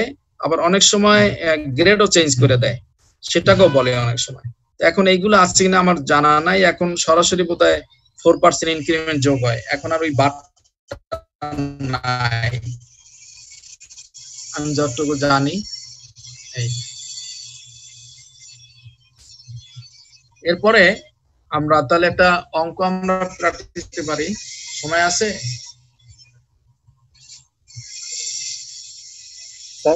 16 মিনিটে 16-17 মিনিট আছে স্যার। 16, তাহলে আমরা একটু কয়েকটা জার্নাল করি। 16-17 মিনিট হবে না, তাহলে আমরা একটা কিছু জার্নাল করি, জার্নাল নিয়ে আলোচনা করি, কারণ জার্নাল তো প্রত্যেক পরীক্ষায় আসে। জার্নালে দুর্বল বেশি আমরা জার্নাল গত পরীক্ষায় না তার আগের পরীক্ষায় দেখলাম প্রায় আপনার 30 মার্কের আসছে জার্নাল। এই পারপাসে স্যার আরেকটা কথা জিজ্ঞেস করার ছিল স্যার। বলেন। স্যার আমি দেখলাম গতকালকে পর্যন্ত, এর আগেও জানতাম যে থিওরিতে অনেক নাম্বার থাকে, থিওরিতে প্রায় 30 থেকে 40-এর উপরে স্যার নাম্বার থাকে অনেক সময়, ইভেন গত পরীক্ষাতেও তাই ছিল। তো এই নিয়ে স্যার, আমাদের থিওরি নিয়ে স্যার কোনো অ্যাডভাইস দিবেন? থিওরিতে এই জন্যই তো আমি প্রত্যেকটা চ্যাপ্টারে আপনার থিওরি বোঝানোর চেষ্টা করি, যাতে আমাদের থিওরিতে চ্যাপ্টার ভিত্তিক থিওরি আসলে যেন আমাদের সমস্যা না হয়। সেই জন্যই তো আমরা সবসময় থিওরি, এই যে পেরোলে এত কথা বলার তো আমার দরকার ছিল না, কারণ এমন একটা ওয়ার্ড আপনি কোশ্চেনে দিয়ে দেবে, এমন একটা ওয়ার্ড আপনাকে থিওরি দিয়ে দেবে, অল্প মার্ক কিন্তু অল্প লেখা, কিন্তু আপনি জানেন না, অ্যাকুরেটলি লিখতেও পারতেছেন না। এই যে ধরেন আপনার এই যে ক্যাশ ফ্লোতে আমরা বললাম, ধরেন the difference between cash flow, direct আর ইনডাইরেক্ট মেথড, এখন আপনার মুখস্থ করার আমি তো মনে করি কিচ্ছু নাই। আপনি যেহেতু 2 রকমের অঙ্ক করেছেন, আপনি নিজে বানাইয়াও লিখতে পারবেন, এখানে মুখস্থ করার কিচ্ছু নাই, আপনি যদি বুঝে নিতে পারেন। সো দ্যাট এই জিনিসগুলোতে আমাদের একটু দুর্বলতা থাকে, কারণ আমরা সরাসরি অনেক সময়, অনেক টিচাররাও অনেক সময় ডাইরেক্ট অঙ্ক করাই থাকে, থিওরির দিকে অতটা হয়তো মনোযোগ দেয় না, বা আমরাও থিওরি পড়ি না, যে কারণে আসলে থিওরিতে, এবং মনে রাখবেন থিওরি ভালো না পড়লে আপনি কোনোদিন পাস করা যায় না। স্যার কারেক্ট স্যার, বিকজ থিওরির নাম্বার অনেক স্যার, 30 থেকে 40, আমি এরকমও দেখেছি যে 60 পর্যন্ত থিওরি আসছে। তো কাজে স্টুডেন্টদের ল্যাকিংসটা হচ্ছে যে স্যার আমরা ম্যাথ সাবজেক্টগুলোতে খালি ম্যাথই করে দেই, কিন্তু থিওরি করে। হ্যাঁ, থিওরি ওই পাশের যে ছোট ছোট থিওরি, এতে কিন্তু খুব সুন্দর মার্ক ওঠে, কিন্তু আমরা সেখানে করি না, আমরা মনোযোগ দেই না আসলে। এটা মানে করা ঠিক না, দেওয়া উচিত, এবং আমরা সেই জন্যই প্রতিটা চ্যাপ্টারই আমরা থিওরি আলোচনা করার চেষ্টা করি। আমরা একটা ক্লাসে আমরা থিওরি আলোচনা করতে পারি স্যার, মানে প্রিভিয়াস এর কোশ্চেনগুলো একবার আলোচনা করলেই হবে স্যার? না, আমরা তো চ্যাপ্টার ভিত্তিক আলোচনা করলে তখন বুঝতে আপনার জন্য ইজি হয়। হ্যাঁ, আমরা তো চ্যাপ্টার ভিত্তিক আলোচনা করেছি, এবং আবার করবো, অসুবিধা নাই, সময় পেলে আমরা আবার প্রথম থেকে চ্যাপ্টারগুলো করবো। এখানে কিছু জার্নাল আছে, দেখেন আমরা এখানে এগুলো আমরা প্রথমে যখন জার্নাল শিখিয়েছি কিভাবে ডেবিট হয়, ক্রেডিট হয়, সেই জন্যই আমরা 16টা জার্নালের মধ্যে টোটাল মানে আপনার যত ধরনের আপনার ক্রিটিক্যাল হতে পারে, সব ক্রিটিক্যাল গুলো আমরা এখানে ঢুকে আমরা শেখার চেষ্টা করেছিলাম যে কিভাবে ডেবিট এবং ক্রেডিট হয়। সে ডেবিট ক্রেডিট যাতে আমাদের ভুল না হয়, নন কমার্স যারা ছিল তাদেরকে আমরা এখান থেকে শিক্ষা দিয়েছি। এই 16টা জার্নাল যারা পেরেছে তাদের আর সামনে কখনোই অসুবিধা হয়নি। তো আমরা যদি একটু দেখি যতটুকু সময় আছে, আমরা যারা পারবো তো ভালোই। যেমন mister Khan started business with টাকা 50,000। এখানে যারা নন কমার্স তারা একটু পার্টিসিপেশন করলে ভালো হবে। ডিসপ্লে করছে না স্যার। ডিসপ্লে করছে না, আমি তো ইসে দিলাম। আচ্ছা দাঁড়ান, দেখা যায় স্ক্রিনশট দেখা যাচ্ছে না। না স্যার এখনো স্যার স্ক্রিন শেয়ার হয়নি। না না স্যার দেখা যাচ্ছে না। আচ্ছা দাঁড়ান,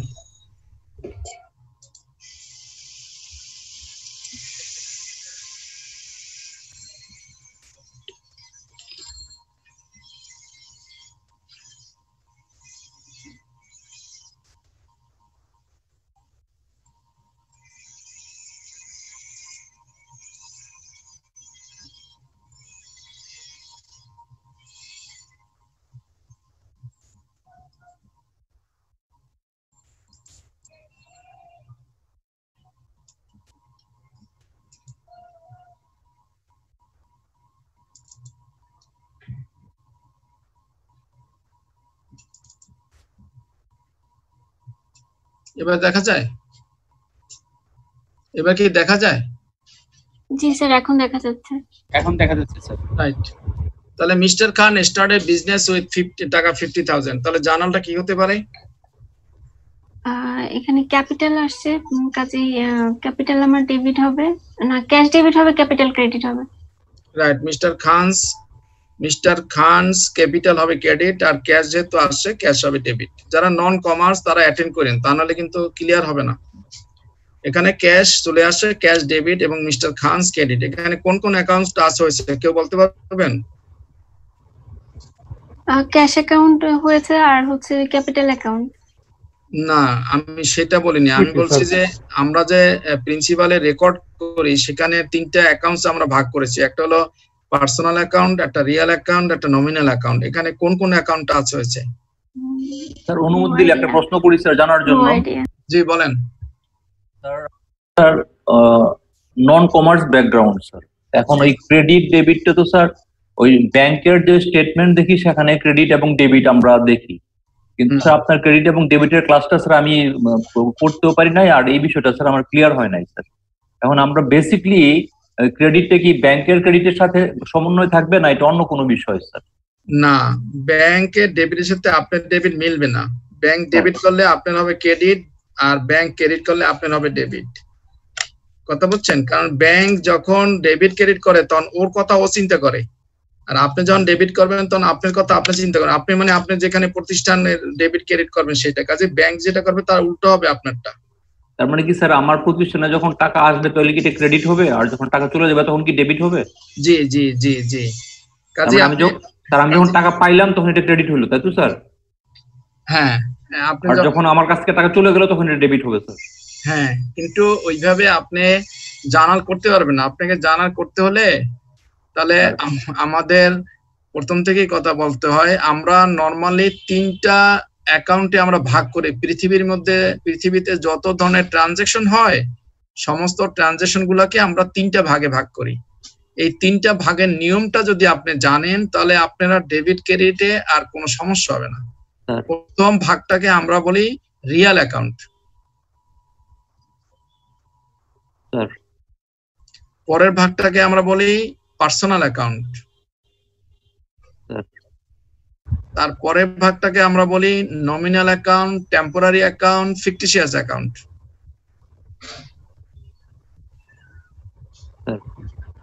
এখন রিয়েল অ্যাকাউন্ট কোনটা, কোন জিনিসগুলোকে আমরা রিয়েল অ্যাকাউন্টে নেব? আপনি যেমন গরু কোরবানি দিলে ভাগ হয় না, এখন কয় ভাগ করবেন সেটা ডিপেন্ড করে আপনার কতজন অংশীদার আছে তার উপরে, তাই না? হাইয়েস্ট আপনি হয়তো 7 ভাগ করতে পারবেন, কিন্তু আমারও এই রকমের যতগুলো ট্রানজাকশন আছে আমি হাইয়েস্ট 3টা ভাগে ভাগ করতে পারবো। তার একটা হলো রিয়েল অ্যাকাউন্ট, আর একটা হলো পার্সোনাল অ্যাকাউন্ট, আর একটা হলো আমরা বলেছি নমিনাল অ্যাকাউন্ট অথবা ফিকটিশিয়াস অ্যাকাউন্ট অথবা টেম্পোরারি অ্যাকাউন্ট। এখন আসেন রিয়েল অ্যাকাউন্টে। রিয়েল অ্যাকাউন্টে নরমালি যে জিনিসগুলো রিয়াল, যে জিনিসগুলো আপনার ফিক্সড টাইপের, সেগুলো এখানে আসে। উদাহরণ দিলে আপনি ক্লিয়ার হবেন, যেমন ল্যান্ড, যেমন বিল্ডিং, যেমন ফার্নিচার, হ্যাঁ, এইগুলাকে আমরা বলি রিয়েল অ্যাকাউন্ট। এগুলো সবসময় রিয়েল অ্যাকাউন্টে আসবে। আর রিয়েল অ্যাকাউন্টের যদি আইটেম আমি খুঁজে পাই যে এটা হলো রিয়াল, আসলে রিয়েল অ্যাকাউন্টের আইটেম, সেক্ষেত্রে রিয়েল অ্যাকাউন্ট বলেছে যে হুইচ কামস ইন, যে জিনিসটা আমার প্রতিষ্ঠানে আসবে সে ডেবিট হবে, হুইচ গোজ আউট, যিনি আমার প্রতিষ্ঠান থেকে বের হয়ে যাবে সে ক্রেডিট হবে। এইটুকুই মনে করলে আপনার এই ভাগে যারা আসবে সবাইকেই আপনি জার্নাল করতে পারবেন। কোনো অ্যাসেট যদি দেখেন আপনি ল্যান্ড পারচেজ করেছেন, আপনি ভাববেন ল্যান্ডটা কি আমার প্রতিষ্ঠানে কামস ইন, সে কি আমার প্রতিষ্ঠানে আসছে নাকি আমার প্রতিষ্ঠান থেকে বের হয়ে গেছে। যদি সেল করেন তাহলে আপনার প্রতিষ্ঠান থেকে বের হয়ে গেল, যদি পারচেজ করেন আপনার প্রতিষ্ঠানে ইন করলো। সো দ্যাট যদি কামস ইন হয় সবসময় সেই অ্যাসেট গুলোকে ডেবিট করবেন। যেমন cash is a real account, cash is a real account, land is a real account, building is a real account, equipment is a real account। ঠিক আছে, ওকে, তাহলে এই উদাহরণ দিয়ে আপনি মনে রাখবেন যে কোন আইটেম গুলো রিয়েলে যাবে। এইবার আসেন পার্সোনাল অ্যাকাউন্ট। পার্সোনাল অ্যাকাউন্ট হলো mister X, mister Y, mister Z, আমি, আপনি, এরকম যদি পার্সন যদি রিলেটেড থাকে কোনো ট্রানজাকশনে, সেগুলো আমরা পার্সোনাল অ্যাকাউন্টে নিয়ে যাব। Mr. Karim, Mr. Rohim, these are the personal account, person. So that personal account এ বলেছে যে receiver will be debit and giver will be credit.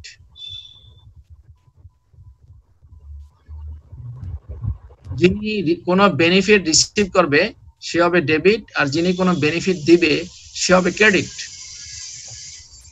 এই নিয়মে who will be gainer সে হবে ডেবিট, হুইল বি লুজার সে হবে credit. এই নিয়মে আমরা personal account পেলে এই অ্যাকাউন্টে আমরা সবসময় ডেবিট করব, ক্রেডিট করব। এরপরে আসেন আপনার আরেকটা অ্যাকাউন্ট বলেছি, সেটা হলো নমিনাল অ্যাকাউন্ট অথবা ফিকটিশিয়াস অ্যাকাউন্ট অথবা আমরা বলেছি টেম্পোরারি অ্যাকাউন্ট। এই অ্যাকাউন্টে প্রথম দুইটা অ্যাকাউন্ট আসবে, একটা হলো পারচেজ আর একটা হলো সেলস। এই দুইটা আইটেম ব্যতি রেখে আপনার রিয়েল অ্যাকাউন্টের যে আইটেম গুলো থাকবে এবং পার্সোনাল অ্যাকাউন্টের যে আইটেম গুলো থাকবে, এই দুইটা ভাগের যত আইটেম সেগুলোকে বাদ দিয়ে যত ট্রানজাকশন পাবেন সমস্ত ট্রানজাকশনই এই ভাগে আসবে। এই ভাগে বলেছে কিভাবে রেকর্ড করবেন, বলেছে all type of expenses and purchase, all type of expenses and purchase will be debit এবং all type of income and sales will be credit। এখন আপনি যদি দেখেন যে কখনো আপনি রেভিনিউ আসছে, ইনকাম করেছেন, আপনি ক্রেডিট, এই অ্যাকাউন্ট মোতাবেক আপনি ক্রেডিট করবেন। যেমন আপনি ব্যাংক থেকে ইন্টারেস্ট পেয়েছেন, আপনি কোনো চিন্তা করবেন না, ইন্টারেস্ট, তার মানে এটা not real account, not personal account. So that হলো নমিনাল অ্যাকাউন্ট। নমিনাল অ্যাকাউন্ট বলেছে যা গেইনার হবে, যা পাবো সেটাই হবে ক্রেডিট, আর যা যাবে, যা খরচ করবো সে হবে ডেবিট। তাহলে ইন্টারেস্ট পেয়েছি, ক্রেডিট। সো দ্যাট আমার আসছে কি, আমার আসছে cash, cash is a real account, সে কামস ইন, সে আমার প্রতিষ্ঠানে আসে, সো দ্যাট ক্যাশ ডেবিট। আমরা যদি এইভাবে ডেবিট ক্রেডিট শিখি, জীবনে কখনো ডেবিট ক্রেডিটে ভুল হওয়ার কথা না। আর যদি মুখস্থ, জি স্যার, পার্সোনাল অ্যাকাউন্টে হচ্ছে হু উইল রিসিভ সে হচ্ছে ডেবিট, আর হু উইল বি গিভার সে হচ্ছে ক্রেডিট। নমিনাল অ্যাকাউন্টে all the expenses purchase are debit, all the income and sales are credit. What real account হচ্ছে যা আসবে, what will be received that is debit and what will be the real account আরেকবার বলেন, আমি miss করে গিয়েছিলাম। Real account হলো which goes out, which comes in, which comes সে হবে ডেবিট, যে জিনিসটা আপনার প্রতিষ্ঠানে আসবে সে হবে debit. Or if the value of the asset increase, that will be debit. If the value of asset increase the value of asset will be debit. Increase the value of asset will be debit, and decrease the value of liability will be debit. Asset যদি increase করে liability হবে decrease, will be debit. Which goes out or decrease the value of asset or increase the value of liability will be credit. Got it, sir. তাহলে আমরা real অ্যাকাউন্টকে অনেক সময় property অ্যাকাউন্টও বলি, real account or property account. আর personal অ্যাকাউন্টে বলছে রিসিভার অফ দি বেনিফিট, যিনি বেনিফিট রিসিভ করবে সে হবে ডেবিট, আর গিভার অফ দি বেনিফিট, যিনি বেনিফিট দিবে সে হবে ক্রেডিট। আমরা সেই জন্যই 16টা উদাহরণ আমরা এখানে করেছি। 16টা উদাহরণ যারা পেরেছে জীবনে কখনোই তাদের আর ডেবিট ক্রেডিট পিছিয়ে তাকিয়ে দেখতে হয়নি। এবং আরেকটা ভাগ, পার্সোনাল অ্যাকাউন্টকে কি আরো ভাগ করা যায় স্যার? আমি স্যার আপনার কথা শোনার পর আমি একটু দেখছিলাম স্যার, তো পার্সোনাল অ্যাকাউন্টে আবার 3টা ভাগ করছে তারা sir, natural personal, artificial personal, representative personal. কোথায় ভাগ করছে পার্সোনাল অ্যাকাউন্টসকে? কে ভাগ করছে স্যার? আমি আপনি যেদিন বললেন যে গোল্ডেন রুল, আমি স্যার দেখার চেষ্টা করছিলাম, তো ওখানে দেখলাম স্যার পার্সোনাল অ্যাকাউন্টকে আমরা 3 ভাগ করছে, ন্যাচারাল পার্সোনাল, আর্টিফিশিয়াল পার্সোনাল এবং রিপ্রেজেন্টেটিভ পার্সোনাল। আপনি এত ভাগে গেলে আপনার জন্য কনফিউশন হবে। জি স্যার, এটা আপনি যেহেতু নন কমার্স, আপনি আমাকে ফলো করলে আপনার জন্য পথ চলাটা ইজি হবে। আর আপনি ওই পার্সোনাল অ্যাকাউন্টকে যদি আবার 3 ভাগ করতে যান আপনার জন্য খুব কঠিন হয়ে যাবে চলা। কাজেই আপনি ইজি শেখেন, তার বেসিকটা শিখতে হবে, তারপরে স্যার ভাগ ওটা সামনে আসলে তার ভাগ করা। আপনি নিজেই তখন ভাগাভাগি করেন, কোনো সমস্যা নেই। আগে আপনি দেখেন যে আমি যেটা বলছি সেই অনুপাতে হয় কিনা, যদি না হয় তখন আপনি ওই ভাগে ফেলে দিয়েন। আগে আপনি আপনার ফাউন্ডেশনটা আগে গড়ে নেন, তারপরে আপনি নিজেকে নিয়ে আগাতে পারবেন। স্যার এখানে 10টা হয়েছে স্যার, আর বাকি 6টা কি হবে স্যার? এবং নমিনাল, ফিকটিশিয়াস এবং টেম্পোরারি অ্যাকাউন্টে আমরা বলেছি যে অল এক্সপেন্ডিচার অথবা সমস্ত খরচ এবং purchase will be debit, all revenue, income and sales will be credit. এখন আমরা প্রথম আইটেমটা দেখেন, mister Khan started business with টাকা 50,000। এখানে 2টা অ্যাকাউন্ট টাচ হয়েছে, কেউ বলতে পারেন অ্যাকাউন্ট 2টা কি কি? একটা রিয়েল অ্যাকাউন্ট হয়েছে যেহেতু আমার টাকা এসছে, রিয়েল আর পার্সোনাল। রিয়েল এবং পার্সোনাল। মিস্টার খান হলো personal account, he is the giver, mister Khan দিয়েছে। তাহলে গিভার আমরা বলেছি পার্সোনাল অ্যাকাউন্টে গিভার উইল বি ক্রেডিট, আর receiver will be debit. Mister Khan receive করে না, সে দিয়েছে, so that mister Khan's capital account হবে ক্রেডিট। আর এখানে আরেকটা অ্যাকাউন্ট টাচ হয়েছে, সেটা হলো ক্যাশ। স্টার্টেড বিজনেস উইথ টাকা, টাকা মানে ক্যাশ, ক্যাশ নিয়ে আসছে, তাহলে cash is a real account, comes in. অথবা the value of the asset increase, so that cash এখানে প্রতিষ্ঠানে বেড়েছে, সেখানে আমি বলেছি যে ভ্যালু বাড়ে সেখানে ডেবিট হবে, ক্যাশ এই জন্য ডেবিট হয়েছে। Number 2, bought office furniture from Mr. Karim on credit of টাকা 5,000. ফার্নিচার পারচেজ হবে ডেবিট, অ্যাকাউন্ট পেয়েবল ক্রেডিট। না মিস্টার করিম অ্যাকাউন্ট ক্রেডিট হবে না। আমি ওইভাবে শিখতে চাই না, আমি চাই আমার কোন কোন অ্যাকাউন্ট টাচ হয়েছে আমি সেভাবে যেতে। মিস্টার করিম হচ্ছে personal account, giver, he is a giver, on credit দিয়েছে। আর ফার্নিচার হচ্ছে রিয়েল অ্যাকাউন্ট, আমার কামস ইন এর সাথে। রাইট, এইভাবে আমি একটু শিখতে চাই। আমি ওই রকমের মিস্টার খান আর ওই ফার্নিচার ডেবিট এইভাবে আমি শিখতে চাই না, এটা আমার মুখস্থ বিদ্যার করা দরকারই নেই।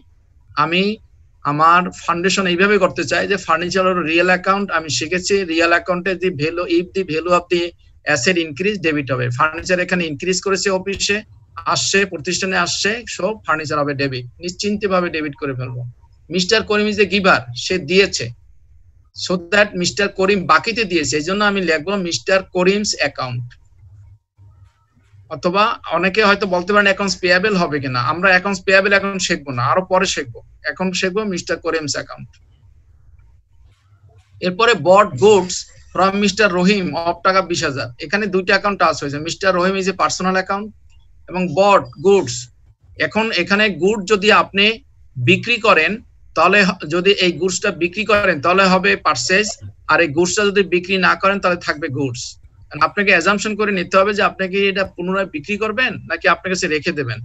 যদি আপনার কাছে রেখে দেন তাহলে গুডস হিসেবে ট্রিট করতে হবে, আপনি যদি এটা বিক্রি করেন তাহলে এটাকে পারচেজ হিসেবে ট্রিট করতে হবে। সো দ্যাট আমরা ধরে নিলাম আমরা যেহেতু অ্যাকাউন্টিং এর টিচার, আমরা ছাত্র, আমরা মনে করি যে এটা পারচেজ আমরা বিক্রি করব। সো দ্যাট বট গুডস মানে পারচেজ। তাহলে আমি পারচেজ অফ গুডস, হ্যাঁ পারচেজ অফ গুডস, তার মানে পারচেজ আমি শিখেছি নমিনাল অ্যাকাউন্টে সবসময় ডেবিট হবে। ডেবিট হবে। নমিনাল অ্যাকাউন্টের সূত্রে পারচেজ অলওয়েজ ডেবিট।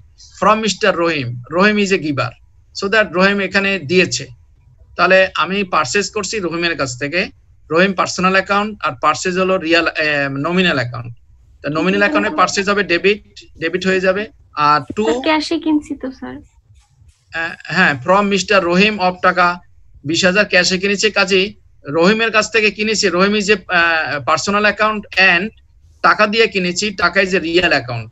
তো এখন যেহেতু টাকা দিয়ে আমি কিনেছি, কাজেই পার্সোনাল অ্যাকাউন্ট টাচ হলেও আমার এখানে তার রেকর্ড রাখার দরকার নাই, কারণ ক্যাশ দিয়ে কিনে আনলে আমি কার কাছ থেকে কিনেছি সেটা আমার নাম জানার দরকার নেই। আমি যখন নিউ মার্কেট যাই, আমি যখন একটা জিনিস কিনেছি, আমি তো তার নাম জিজ্ঞেস করি না, কিন্তু আমি যদি তার কাছ থেকে বাকিতে আনি তাহলে তার নাম জিজ্ঞেস করি, তার দোকানের নাম জিজ্ঞেস করি, তার মোবাইল নাম্বার নেই, কারণ আমি তাকে পেমেন্ট করব। সো দ্যাট এটা হলো পারচেজ করেছে ক্যাশে, সেই জন্য আমরা তার নাম আমরা রেকর্ড করব না, যেহেতু নাম রেকর্ড করব না। থার্ড আর একটা অ্যাকাউন্ট হলো ক্যাশ, ক্যাশকে রেকর্ড করব। Cash is a real account, goes out, আমার প্রতিষ্ঠান থেকে বের হয়ে গেছে, decrease the value of the asset, so that cash হবে ক্রেডিট এবং পারচেজ হবে ডেবিট। ক্লিয়ার নন কমার্স যারা? জি স্যার, জি স্যার এখন পর্যন্ত ক্লিয়ার স্যার। ওকে, আমরা কিন্তু হুট করে এইভাবে অমুক ডেবিট ক্রেডিট আমরা পারলেও বলার চেষ্টা করব না, আমরা সবসময় অ্যাকাউন্টের মাধ্যমে যাব। অন্ততপক্ষে 16টা যদি আমরা অ্যাকাউন্টের মাধ্যমে যেতে পারি, এরপরে আমরা ডাইরেক্ট বলবো যে এটা ডেবিট হবে, এটা ক্রেডিট হবে। বট অফিস ইকুইপমেন্ট অফ টাকা 20,000, ওখানে দেখেন আগেরটা নাম বলেছে, নগদে কিনেছে নাম বলেছে, আপনাকে ট্রাই করতেছে যে আপনি বোঝেন কিনা।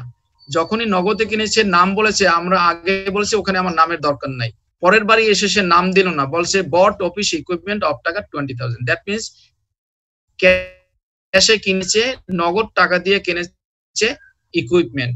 সো দ্যাট এখানে দুইটা রিয়েল অ্যাকাউন্ট টাচ হয়েছে, একটা হলো ইকুইপমেন্ট, একটা হলো ক্যাশ। এখানে equipment increase the value of the asset, so that equipment will be debit. আর এখানে ক্যাশ আমার গোজ আউট, আমার কমে গেছে, the value of the cash এখানে আমার কমে গেছে, সো দ্যাট ক্যাশ হবে credit as per the real account rules. So that এখানে দুইটাই রিয়েল অ্যাকাউন্ট ছিল, একটা ক্যাশ একটা equipment. Next item, bought goods of টাকা 10,000 by cash from mister Karim. এখানে বলেছে বাই ক্যাশ, আপনার 3 নম্বরে কিন্তু বাই ক্যাশ বলেনি, তারপর আমরা ধরে নিয়েছিলাম যে রহিম দিয়ে কিনেছে। এটা অ্যাকচুয়ালি যিনি আমাকে বলেছেন তিনি আমাকে মিসগাইড করেছেন, আসলে সে ওটা বাকিতেই কিনেছেন, নট ক্যাশ। 3 নম্বরটা কিন্তু বাকিতে কেনা হয়েছে স্যার। 3 নাম্বার যদি ক্যাশে রহিম স্যার, আর এটা 5 নাম্বার স্যার করিম স্যার। হ্যাঁ করিম, কিন্তু করিমের আগে বলা আছে ক্যাশ। এই জন্যই পড়ানোর সময় যদি মাঝখান থেকে কথা বলে তাহলে মিসগাইড হয়ে যায়। যেমন আপনি 3 নম্বরে আমাকে মিসগাইড করেছেন, 3 নম্বর কিন্তু বাকিতে কেনা হয়েছে ফ্রম মিস্টার রহিম, এটা ক্যাশে কেনা হয়নি, এটা বাকিতে কেনা হয়েছে। কারণ যদি ক্যাশে কিনতো তাহলে মিস্টার রহিমের নামটা উল্লেখ করতো না। আর এই 5 নম্বরে দেখেন ক্যাশে কিনেছে, তারপর বলে দিয়েছে রহিমের নাম, এখানে আমি মিস্টার করিমকে কনসিডার করব না, এখানে ক্যাশ আমি কনসিডার করব। এবং গুডস, বট গুডস মানে পারচেজ, দ্যাট মিন পারচেজ আমি শিখেছি নমিনাল অ্যাকাউন্টে ডেবিট হবে, পারচেজ ডেবিট হবে। আর ক্যাশ এখানে রিয়েল অ্যাকাউন্ট, আমার decrease the value of the asset অথবা গোজ আউট ফ্রম দি আমার অর্গানাইজেশন, গোজ আউট আমার ভিতর থেকে বের হয়ে গেছে, সেই জন্য ক্যাশ হবে ক্রেডিট।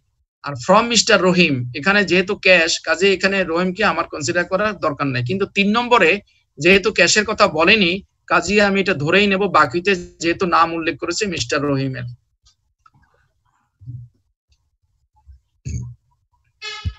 সেক্ষেত্রে 3 নম্বরে জার্নাল হবে purchase account debit two mister Rahim, because mister Rahim is a personal account, the loser of the transaction or the giver of the benefit, সেখানে গিভার দিয়েছে, গিভার করেছে, সো দ্যাট মিস্টার রহিম। আর আপনার class শেষ sir? Sir okay, তাহলে আমরা 5 নম্বর পর্যন্ত করলাম। হ্যাঁ নেক্সট ক্লাস সময় হলে আবার আমরা আলোচনা করব। Thank you very much. Next ক্লাসে আমরা পেরোলের অঙ্ক করব আগে। Thank you sir. Thank you sir, সবাইকে অসংখ্য ধন্যবাদ। Thank you sir. আসসালামু আলাইকুম।